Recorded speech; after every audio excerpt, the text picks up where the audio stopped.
Ahora veremos la sección 1.6 sobre función inversa. Fíjense que se dice que f es una función inyectiva si para cada par de elementos en el dominio de f se tiene que, si x1 es distinto a x2, entonces f de x1 es igual a f de x2.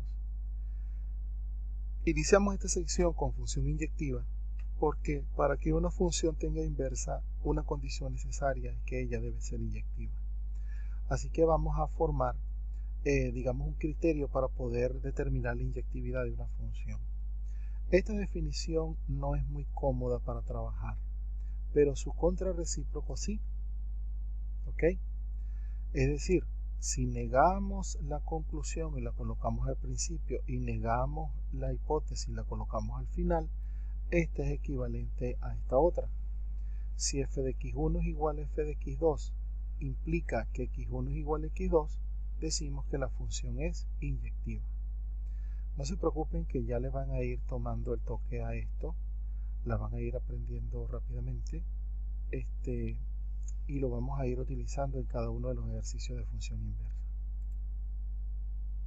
Ahora veamos la definición central del video. Si f es una función inyectiva, entonces existe f a la menos 1, denominada función inversa de f, donde f a la menos 1 toma los pares ordenados tales que si es igual a f de x es f a la menos 1 de y viceversa. Si x es f a la menos 1 de y es igual a f de x.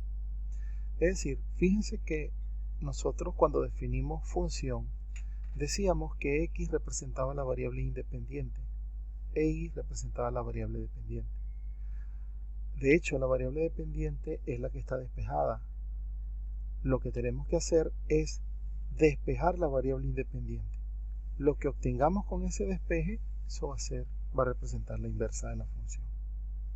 Veamos. Si f de x igual a x a la 3, para x entre menos 2 y 2, no se preocupen tanto por esta expresión, simplemente es para garantizar de que hay como un dominio, pues, cierta área de estudio.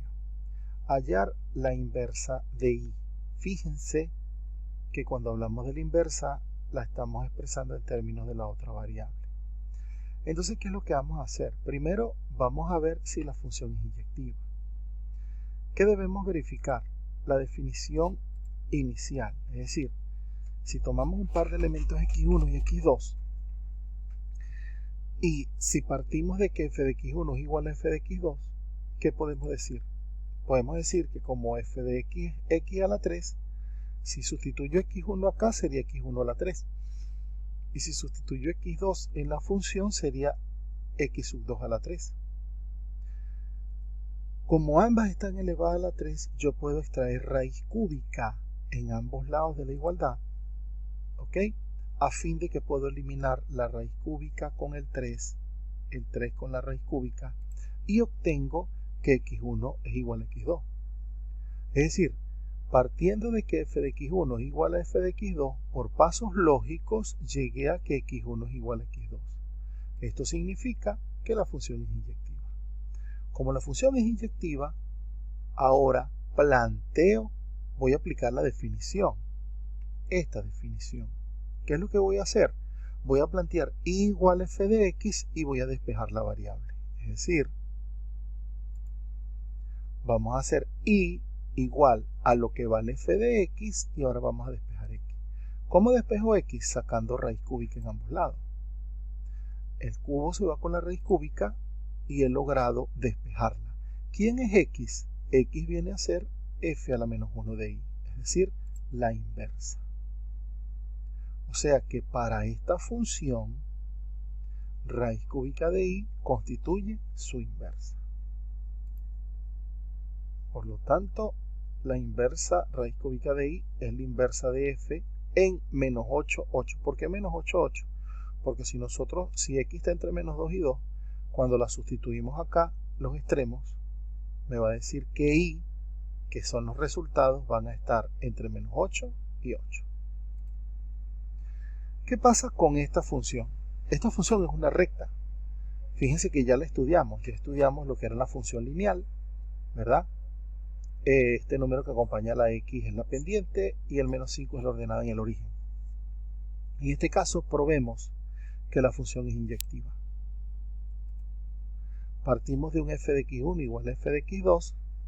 Asumamos la ley que me define f con x1 y con x2. Entonces, fíjense lo que podemos hacer. Podemos sumar 5 en ambos lados para eliminar este con este. ¿Sí?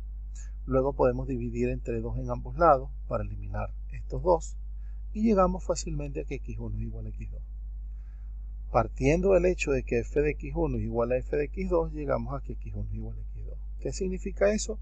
Que f es inyectiva. Me detengo acá un momento. Fíjense que el gráfico de esta función es una recta creciente, algo así. Fíjense cómo estoy trazando. Ajá. Un criterio gráfico que les aconsejo es el siguiente. Si a la gráfica de la función tú le trazas líneas horizontales, y si esas líneas horizontales cortan a la gráfica en un solo lugar, es porque esa función es inyectiva.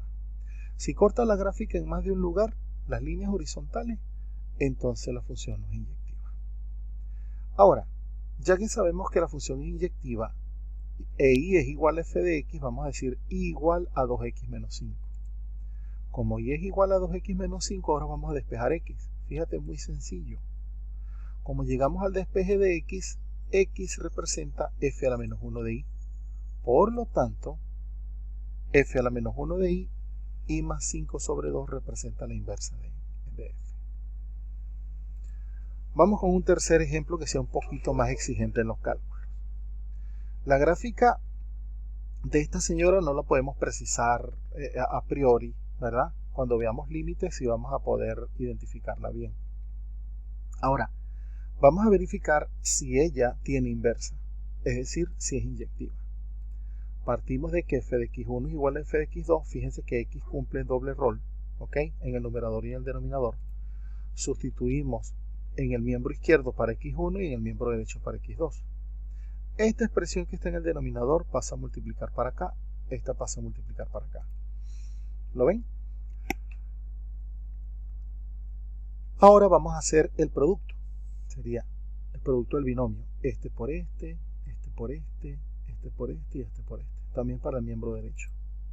Lo desglosamos y fíjense que hay elementos que se cancelan. 2x1, x2 se va a cancelar con 2x1, x2. Menos 3 se cancela con el menos 3 de acá. O sea que estamos llegando a esta cantidad. ¿Qué es lo que se quiere? Como no sabemos cómo son x1 y x2, lo que sí podemos es compararlos mutuamente. Es decir, pasamos para un mismo lado lo que tenga x1 y pasamos para el otro lado lo que tenga x2. ¿Ok? Como ustedes quieran. Acá decidimos pasar los x1 para el miembro izquierdo y traer los x2 para el miembro derecho.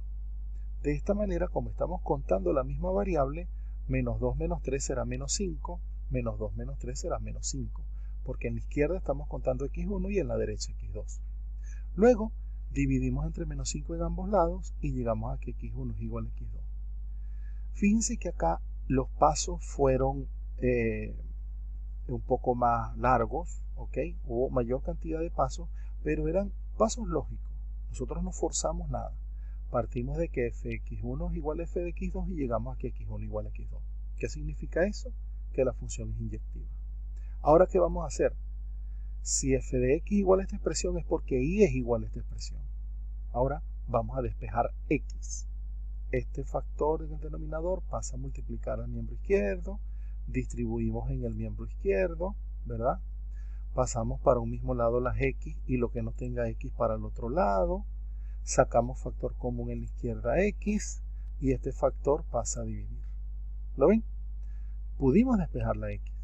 Ahora x va a representar f a la menos 1 de y. Por lo tanto, f a la menos 1 de y, 3 más y sobre y menos 2 representa la inversa de f. Muy bien. Ahora vamos a mezclar, vamos a combinar lo visto en esta sección con lo de la sección anterior, que fue sobre composición de funciones. Dice lo siguiente: si f es inyectiva y f a la menos 1 es su inversa, entonces f a la menos 1 es inyectiva y su inversa es f. Además, fíjate lo que ocurre. Es como cuando uno dice la inversa de la inversa es la directa. ¿Ok? Aquí estamos diciendo que si yo a la variable x primero le aplico la función f y después le aplico su inversa, me retorna a la variable x. Fíjense que esto que está acá es una composición. Sería f compuesta con f a la menos 1. F compuesta con f a la menos 1. Si tienen duda, repasen el video anterior de la sección 1.5 de composición de funciones y después continúen acá. Esta sería la composición, pero en caso cuando tú contrastas f con su inversa, ella te va a retornar la variable. Y también si lo hacemos por el otro extremo. Aquí lo hacemos partiendo de x, ahora lo hacemos partiendo de y. Si a una variable y le aplico su función inversa y luego aplico su función directa, me retorna la variable original. ¿Qué representa esto? F a la menos 1 compuesta con f. F a la menos 1 compuesta con f. Vamos a verlo gráficamente. Gráficamente sería como cuando tú tomas un camino y quieres retornar al mismo sitio. Si yo parto de aquí de x, yo me llamo x y me monto en este autobús y llego a este lugar. Cuando llego a este lugar, ahora me llamo y, pero me vine por el camino f. Pero yo quiero regresarme. Pero ya yo me llamo f de x. Cuando retorno por la inversa al punto original, la f de x ahora se le aplica f a la menos 1. Quiere decir que f aplicada a f a la menos 1 me retorna x. Fíjate que parto de acá, vengo por este bucle y me regreso al punto original. Si comienzo desde aquí, yo me llamo y. No me puedo ir por f, porque f va en este sentido. Si me llamo y, me voy con f a la menos 1 hasta que llego acá. Y luego me voy a f.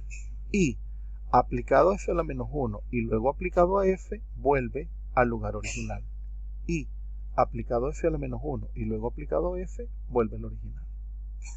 Vamos a aplicar esto a los ejemplos iniciales. Fíjense que si tomo este primero, ya nosotros habíamos calculado, habíamos despejado y habíamos dicho que esta era la inversa.